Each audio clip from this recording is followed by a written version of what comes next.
কেমন হতো যদি জুলাই পরবর্তী বাংলাদেশটা হতো চাঁদাবাজি মুক্ত একটি দেশ, আর সেই চাঁদাবাজি মুক্ত নতুন বাংলাদেশ গড়তে আমরা প্রত্যেকেই হতাম পাহারাদার। এখন থেকে অন্যায়ের বিরুদ্ধে প্রতিবাদ হবে সহজ, নিরাপদ আর কার্যকর। এবার সেটা সম্ভব করবে ডিজিটাল পাহারাদার অ্যাপ। আসুন দেখে আসি অ্যাপটি কিভাবে কাজ করবে। প্লে স্টোর বা অ্যাপ স্টোর থেকে ডিজিটাল পাহারাদার অ্যাপটি ডাউনলোড করুন। আপনার ফোন নাম্বার দিয়ে রেজিস্ট্রেশন করুন। 6 সংখ্যার গোপন পিনটি সেট করুন। কোন ধরনের অভিযোগ দিতে চান তা সিলেক্ট করুন।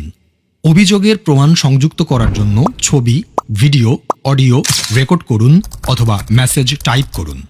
অভিযোগটি পূর্বে রেকর্ড করা থাকলে ছবি, ভিডিও, অডিও আপলোড করুন।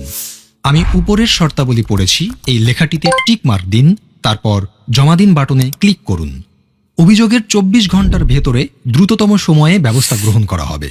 আপনার অভিযোগটির অগ্রগতি অ্যাপটির মাধ্যমে ট্র্যাক করতে পারবেন। অভিযোগটির সর্বশেষ তথ্য আপনাকে SMS এর মাধ্যমে জানানো হবে।